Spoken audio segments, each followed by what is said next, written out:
I feel like my rape kit was completely mishandled. Amber Rossett doubts she'll ever see justice because of multiple misturns in her sexual assault case. There were many steps that the hospital could have taken and that law enforcement could have taken that they didn't take. Jane Manning is a former sex crimes prosecutor. She reviewed Rossett's case files and calls what she sees a case of professional malpractice. That potentially could have made the difference in the outcome of Ms. Rossett's case. Amber says a coworker came to her house and they were watching a movie. She had just one drink of whiskey from this glass. She went to the bathroom, came back, and had a few more sips. It's like things cut out. And I was so confused.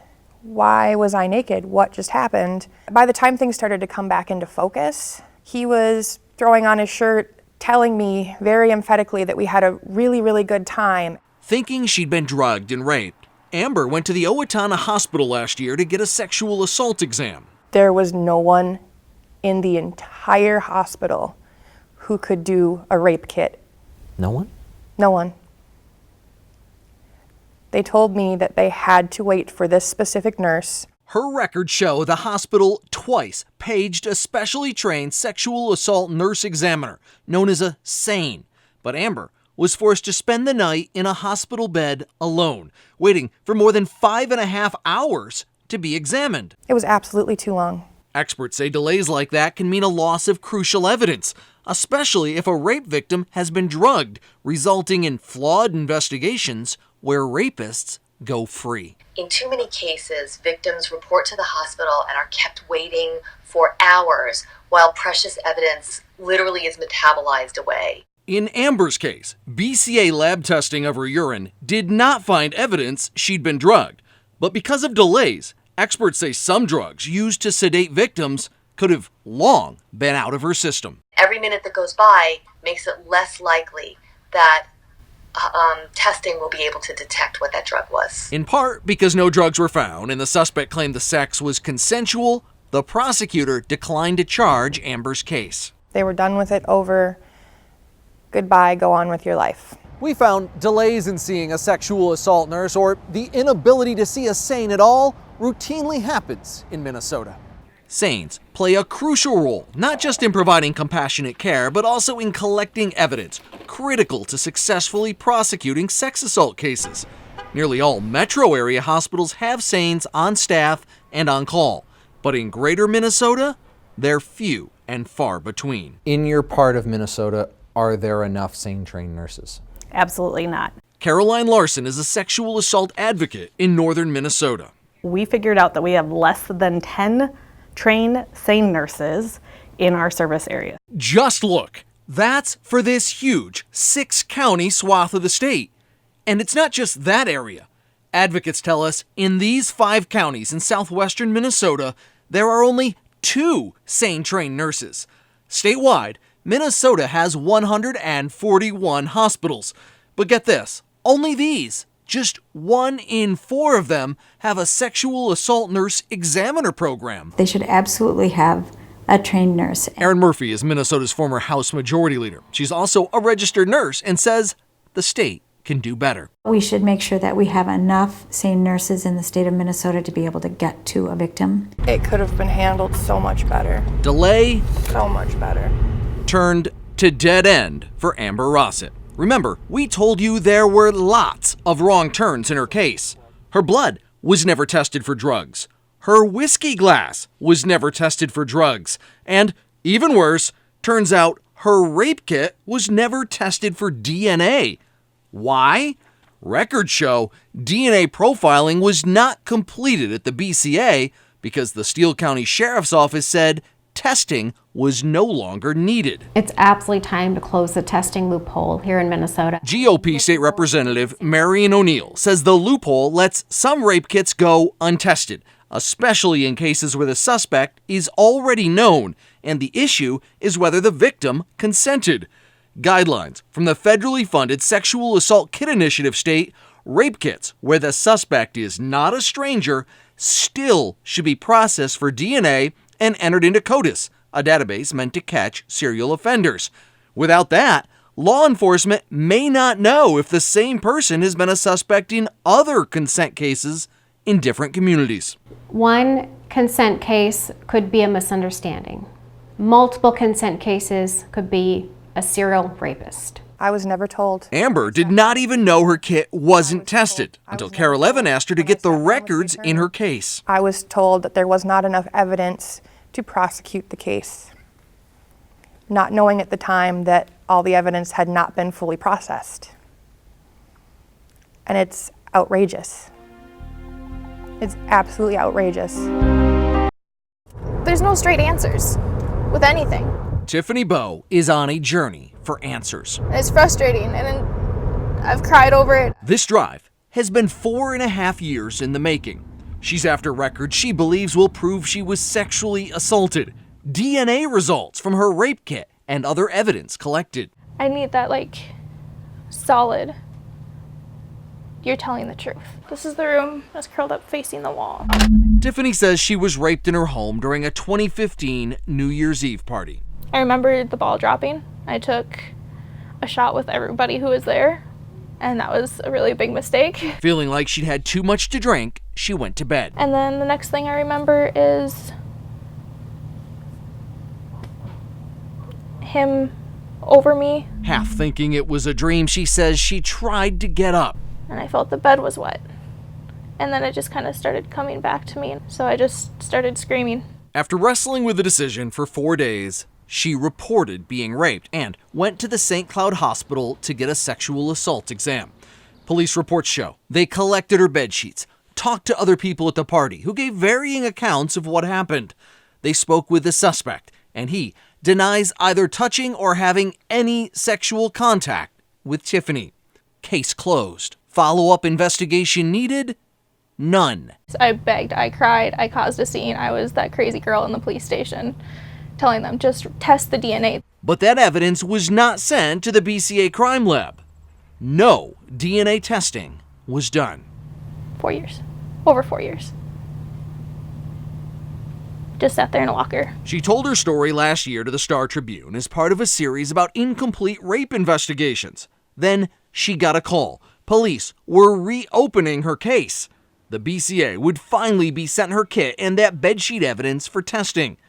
But this summer, when she asked for records of the results, she got the runaround. Now it's just been a back and forth thing with trying to get information and figure out where it's at. Idaho has developed a tracking system that allows sexual assault survivors to go online and find out if and when their kit has been tested and who has it.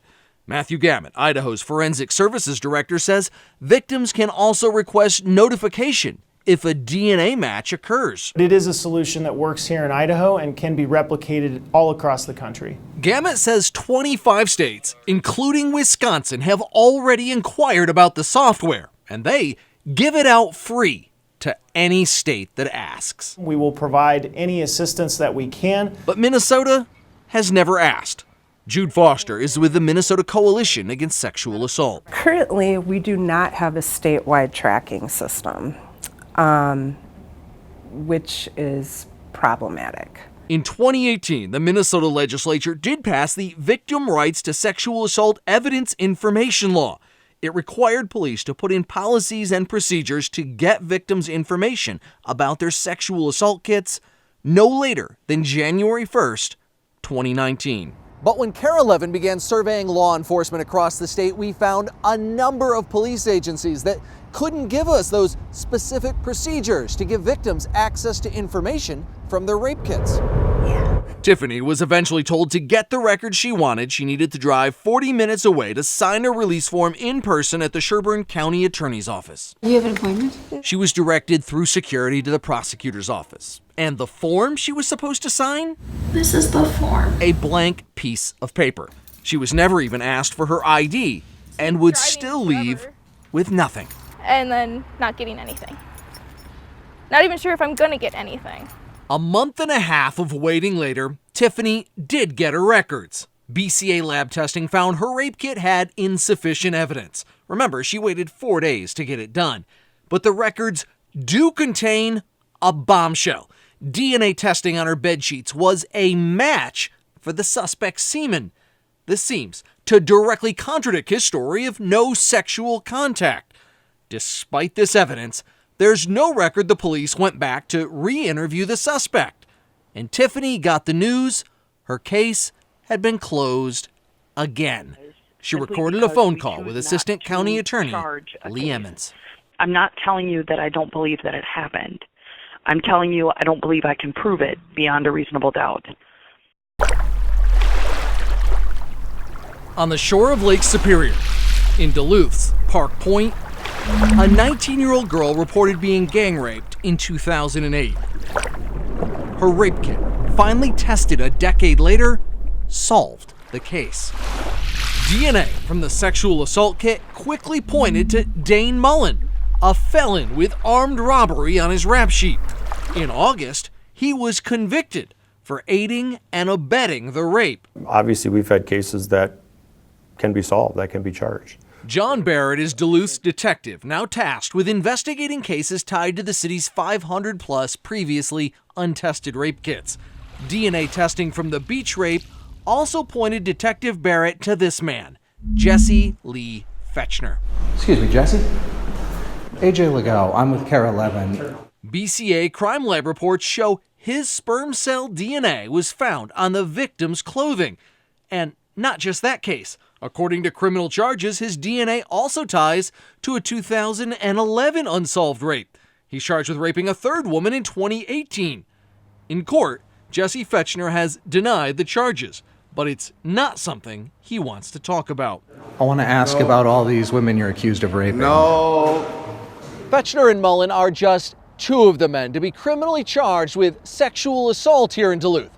All because, after years of delay, DNA testing was finally done on previously unchecked rape kits. Testing the kits is really important, and I think using them to make these connections is key. Mary Faulkner is coordinating the testing of Duluth's sex assault kits. I think we had to be honest about it, and we had to kind of be humble and say we broke a trust with some of our community members by not testing their kits. So far, 13 people have been charged. 5 have already pled guilty or been convicted. What's more, 3 of the suspects, including Fetchner, have been charged with multiple rapes or sexual assaults. And you could say, yes, we've had some serial rapists. Cases like Jesse Fetchner's have changed the way Duluth now investigates sexual assault. We test everything. If the victim consents, all kits get tested. It raises the question, is the rest of Minnesota missing serial rapists due to untested sex assault kits? There's no way to know. Duluth is the only community in the state to complete testing on their old rape kits. There is no reason to not submit a kit. State Representative Marion O'Neill is outspoken in her belief that as long as the victim consents, all of Minnesota's rape kits should be tested. Absolutely. But so far, that's not happened. Back in 2015, a statewide audit identified nearly 3,500 untested rape kits, but they're not all being checked. The legislature never mandated or funded testing. The BCA tells CARE 11, at last count, they have only received 723 of those kits to DNA test. What's the problem with untested rape kits? Serial rapists are left in our society to rape again. That's the problem. In addition to the new prosecutions in Duluth, she points to other cities around the country that have tested their backlog of rape kits and found suspected serial predators. Ohio found 300, Detroit 800. But CARE 11 discovered not only has Minnesota failed to fully test old kits, authorities have even failed to accurately count them. I'm stunned. That's former Senator Vicki Jensen, the lead author of the 2015 state law that required a full accounting of untested rape kits.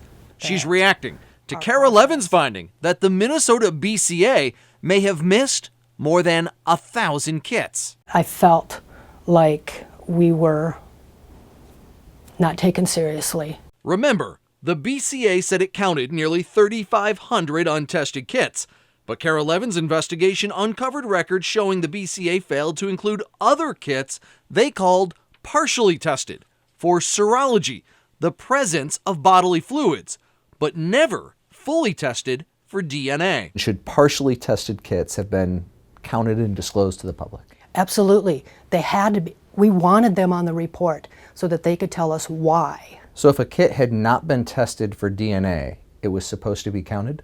Absolutely.